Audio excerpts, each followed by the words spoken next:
അല്ല, ഈ യുവതലമുറക്ക് മാർഗനിർദ്ദേശം നൽകുന്നതിന് വേണ്ടിയുള്ള നേതൃത്വം രാഷ്ട്രീയ പ്രസ്ഥാനങ്ങളിൽ മാത്രമല്ല മത സംഘടനകളിലും ഒക്കെ അങ്ങനെയുള്ളൊരു നേതൃത്വ നിര വരണമെന്ന് അങ്ങ് ആഗ്രഹിക്കുന്നുണ്ട്. ഞാൻ അതിനകത്തൊരു കാര്യമുണ്ട്. ഞാനൊരു പൂർണ്ണമായൊരു വിശ്വാസിയായ ഒരാളാണ്. പക്ഷേ ആ നേതൃത്വത്തിലേക്ക് മതസംഘടനകൾക്ക് അവരുടേതായ സ്വാർത്ഥകൾ കാണും, സങ്കുചിതമായ സമീപനങ്ങൾ കാണും. പഴയതിനേക്കാൾ കുറേ കൂടി അവർ അക്സെപ്റ്റ് ചെയ്ത ഒരു സമൂഹത്തിൽ വന്നുകൊണ്ടിരിക്കുന്ന ഒരു കാലമാണ്. ക്യാമ്പസുകളിൽ മതത്തിൻ്റെ ഒരു അധിനിവേശം പൂർണ്ണമായും തെറ്റെന്ന് വിശ്വസിക്കുന്ന ഒരാളാണ് ഞാൻ.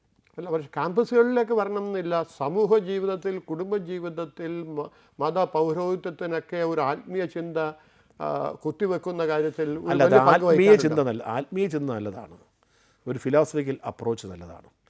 പക്ഷേ ഈ മതങ്ങൾ കൂടുതലായിട്ട് വരുമ്പോൾ എന്താ ചെയ്യുന്നത്, അവിടെ ഒരു പ്രധാനപ്പെട്ട ഒരു കാര്യമുണ്ട്. നിങ്ങൾ ഉദ്ദേശിക്കുന്ന മതം, ആ മതഗ്രന്ഥത്തിൽ പറയുന്ന കാര്യങ്ങൾ നിങ്ങളങ്ങനെ പുതിയ തലമുറയെ പറയുന്നു എന്നുള്ളതാണെന്നുള്ളത്. വ്യാഖ്യാനം ഒരു പ്രധാനപ്പെട്ട ഘടകമാണ്. നമ്മുടെ മതചിന്തകളും മതപ്രവാചകന്മാരും അതിൻ്റെ പ്രഭാഷകന്മാരും ഈ മതഗ്രന്ഥങ്ങൾ, ഉത്തമമായ മതഗ്രന്ഥങ്ങളും മതചിന്തകളും പറയുന്നതിനെ തെറ്റായി വ്യാഖ്യാനിക്കുന്നതിലാണ് ഇവിടെ കലാപങ്ങളെല്ലാം ഉണ്ടാകുന്നത്. അല്ല, ഇപ്പോൾ പൊതുവെ ഉയർന്നു നിൽക്കുന്നൊരാരോപണം ഈശ്വര ചിന്തയിൽ അധിഷ്ഠിതമല്ലാത്ത മതം അതാണ് പല പ്രശ്നങ്ങൾക്കും കാരണമായി മാറുന്നതെന്നാണ്. എന്താണ് നമ്മളുടെ മതങ്ങൾക്ക് ഒക്കെ ഇങ്ങനെ ഒരു പാളിച്ച വരുന്നതിന് കാരണം? അത് മതങ്ങളിൽ അത് പഴയതിനേക്കാൾ അതിൻ്റെ ഉദ്ദേശശുദ്ധി മാറി വരുന്നു എന്നുള്ളതാണ്. കമേഴ്സ്യലൈസ് ചെയ്യാൻ ശ്രമിക്കുന്നു, അതിനെ സ്പോൺസർഷിപ്പ് അതിനകത്തേക്ക് വരുന്നു. യഥാർത്ഥത്തിൽ ഈ ധർമ്മബോധം വളർത്തുന്നതിന് ഏറ്റവും കൂടുതൽ സഹായിക്കേണ്ടത് രാഷ്ട്രീയത്തെക്കാളും മതങ്ങൾക്കാണ്, സംശയമൊന്നുമില്ല. പഴയതിനേക്കാൾ കൂടുതൽ ആളുകൾ ഇപ്പോൾ വിശ്വാസത്തിലേക്ക് വരുന്നു, അമ്പലങ്ങളിലേക്ക് പോകുന്നു, പള്ളികളിലേക്ക് പോകുന്നു. അതനുസരിച്ച് ധർമ്മബോധമുള്ളവരുടെ എണ്ണം കേരളത്തിൽ വർദ്ധിക്കുന്നില്ല, അല്ലെങ്കിൽ ഇന്ത്യയിൽ വർദ്ധിക്കുന്നില്ല. അതിൻ്റെ അർത്ഥം ധർമ്മബോധം വളർത്തുന്നതിനകത്ത് മതം ചരിത്രപരമായ അവരെ പങ്കുവഹിക്കാൻ അവർ പരാജയപ്പെടുന്നു എന്നുള്ളതാണ്. പക്ഷെ പരിപൂർണതയില്ലെങ്കിലും പാകപ്പിഴവുകളുണ്ടെങ്കിലും ഈ മതങ്ങളാണ് നമ്മുടെ രാജ്യത്തിൻ്റെ ശക്തിയായ ഒരു ആത്മീയ അടിത്തറ നൽകിയെന്ന് അങ്ങ് കരുതുന്നുണ്ട്. തീർച്ചയായിട്ടും ഉണ്ടല്ലോ, അതുകൊണ്ടാണല്ലോ എനിക്കിതൊക്കെ പങ്കാളിയാകാൻ കഴിയുന്നത്. പക്ഷേ ഞാനിപ്പോൾ ഈ സമീപത്തെ അതിൻ്റെ വ്യാഖ്യാനങ്ങൾ അതുകൊണ്ട് നേരത്തെ അത് പറഞ്ഞത്, എനിക്ക് ചില ഭയപ്പാടുകളുണ്ട് വ്യാഖ്യാനങ്ങളിൽ. പക്ഷേ മതഗ്രന്ഥങ്ങളെയും മതചിന്തകളെയും വ്യാഖ്യാനിക്കാൻ പാടുണ്ടോ തെറ്റായിട്ട്? താങ്കളൊരു പുസ്തകം വായിച്ചാൽ, അതേ പുസ്തകം വായിച്ചാൽ അങ്ങയുടെ വ്യാഖ്യാനമെന്ന് എൻ്റെ തോന്നുന്നു, നിരൂപണം ഒന്ന് പേരിടാം, വ്യാഖ്യാനം ഒന്ന് പേരിടാം, അത് വേറെ. അപ്പോൾ നമ്മൾ ഡിഫറെൻ്റ് അപ്രോച്ചാണ്. മതഗ്രന്ഥത്തെ എടുത്തു വെച്ച് ഡിഫറെൻ്റ് അപ്രോച്ചാണെന്ന് ഒരേ മതത്തെക്കുറിച്ച് ഞാനും നിങ്ങളും രണ്ടായിട്ട് പറയുക, എന്നിട്ട് അത് മനുഷ്യൻ്റെ മനസ്സിനെ തീപിടിപ്പിക്കുക, അങ്ങനെ വരുന്നുണ്ടല്ലോ. അതുണ്ടാക്കുന്ന അപകടം അതാണ്. ഇവിടെ മതസംവാദമല്ല നടക്കുന്നത്. ആ മതസംവാദങ്ങൾക്കപ്പുറം സംഘടനകളിലേക്ക് പോകുന്നു. എപ്പോഴാണ് മതപരമായ ചിന്തകൾ വർഗീയതയായി മാറുന്നത്?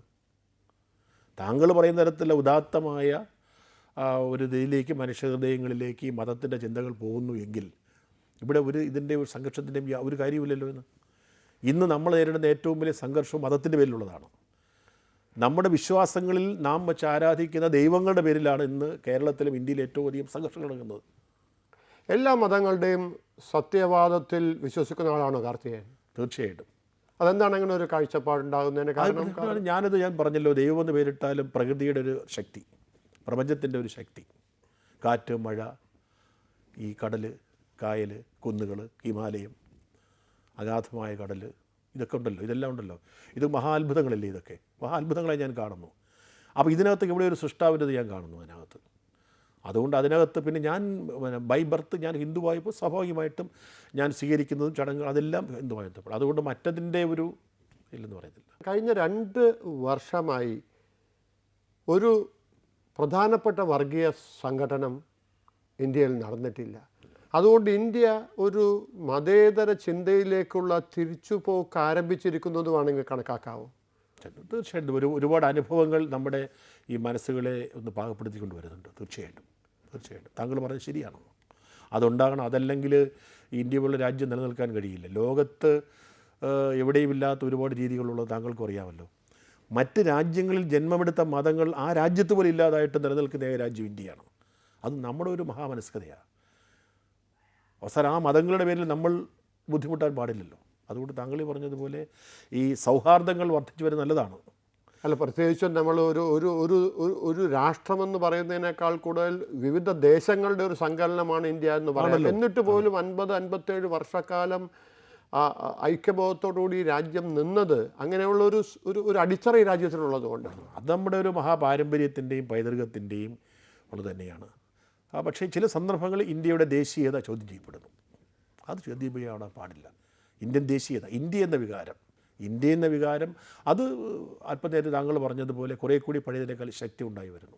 തീർച്ചയായിട്ടും ഇല്ല, കേരളത്തിൻ്റെയും മൊത്തത്തിൽ ഇന്ത്യയുടെയും ശ്രേയസ്സിലും ഭാവിയിലും ശുഭാപ്തി വിശ്വാസമുള്ള ആളാണ്. പൂർണ്ണമായ വിശ്വാസമുണ്ട്. അതെന്താണ് അതിന് ഞാനൊരു ശുഭാപ്തി വിശ്വാസിയാണ്.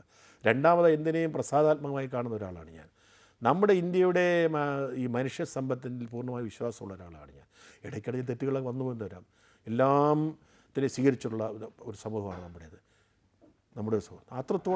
അത്രത്തോളം അഗാധമായ മനസ്സുള്ള, സ്നേഹമുള്ള, സമ്പത്തുള്ള ഒരു പൈതൃകമാണ് നമുക്കുള്ളത്. അങ്ങനെയൊരു രാജ്യം തകരാൻ പാടില്ല. നമ്മളായിട്ടൊരു യുദ്ധം ഉണ്ടാക്കിയിട്ടില്ല, ഉണ്ടോ? ഇല്ല, നമ്മളായിട്ട് വന്ന ചില യുദ്ധങ്ങളല്ല. അതാണ് അത് ഇന്ത്യയുടെ പ്രത്യേകത. നമ്മളായിട്ട് യുദ്ധം ഉണ്ടാക്കിയിട്ടില്ല. നമുക്ക് നേരെ വെട്ടിപ്പിടിക്കാൻ ആളുകൾ വന്നിട്ട് മാത്രം അപ്പോൾ നമ്മൾ ചെറുത്തുനിൽപ്പേ നടത്തിയിട്ടുള്ളൂ. നമ്മളാരെയും ആക്രമിച്ചിട്ടില്ല. ഇത്രയും വലിയ മനുഷ്യ സമ്പത്തുള്ള ഒരു രാജ്യമായിട്ട് പോലും, നമുക്ക് ചുറ്റും ചെറു രാജ്യങ്ങളുണ്ടായിട്ട് പോലും അത് നമ്മുടെ ഒരു സ്വഭാവമാണ്, നമ്മുടെ മഹത്വമാണത്. അങ്ങനെ ഒരു രാജ്യത്ത് നിലനിൽക്കേണ്ടത് കാലത്തിൻ്റെ ചരിത്രത്തിൻ്റെ ആവശ്യമാണ്. താങ്കൾക്കുണ്ട് എന്ന് പറയുന്ന ഈ പ്രസാദാത്മകമായ ചിന്ത പാരമ്പര്യമനുസരിച്ച് ലഭിച്ചാണോ, അല്ലെങ്കിൽ വായനയിൽ നിന്നും നിങ്ങൾ ആർജിച്ചെടുത്ത ഒരു വൈഭവമാണോ ഈ പ്രസാദാത്മക ചിന്ത? പലതിൽ നിന്നും എനിക്ക് കിട്ടിയ ഒരു അനുഭവമാണെന്ന് കൂട്ടിക്കോളൂ. പുസ്തകങ്ങളിലൂടെയും അനുഭവങ്ങളിലൂടെയും സ്വയം നമ്മൾ സംസ്കരിച്ചെടുക്കുന്ന നമ്മുടെ ചിന്തകളും മനസ്സുണ്ടല്ലോ, അതിലൂടെയാകണം. ആ പ്രസാദാത്മകമായ ചിന്തയാണ് ഈ രാഷ്ട്രീയത്തിലും നിങ്ങൾ എപ്പോഴും മുന്നോട്ട് നയിച്ചുകൊണ്ടിരിക്കുന്നത്. തീർച്ചയായിട്ടും. ഞാൻ പറഞ്ഞല്ലോ, ഡിഗ്രിക്ക് പഠിക്കുമ്പോൾ മാത്രം വൈദ്യുതി വന്ന ഒരു ഗ്രാമത്തിൽ ജനിച്ച് എനിക്ക് പ്രത്യേകമായി ഏതെങ്കിലും ഫിനാൻഷ്യൽ ഇൻസ്റ്റിറ്റ്യൂഷൻ്റെയോ പത്രത്തിൻ്റെയോ മതത്തിൻ്റെയോ ആരുടെയും സ്പോൺസറിങ് ഇല്ലാതെ ഞാൻ ഈ ഒരു മഹാപ്രസ്ഥാനത്തിൽ ഞാൻ ഈ പറഞ്ഞ സ്ഥാനങ്ങളിലൊക്കെ വന്നില്ലേ? അതൊരു ചെറിയ കാര്യമാണോ? അതൊരു മഹാകാര്യമായി ഞാൻ കാണുന്നത്. തീർച്ചയായിട്ടും ഇനി ഒന്നും കിട്ടില്ലെങ്കിൽ എനിക്കെന്താ? എനിക്കതൊന്നുമില്ല. ഞാനതുകൊണ്ട് വളരെ ഉയർന്ന സ്ഥാനങ്ങളിലേക്ക് എനിക്ക് എത്താൻ കഴിയും. എൻ്റെ അധ്വാനമുണ്ട് അതിനകത്ത്, അത് വേറെ കാര്യം. അധ്വാനിക്കുന്നത് ഞാൻ മാത്രമല്ല, വേറെ ധാരാളം പേരില്ലേ.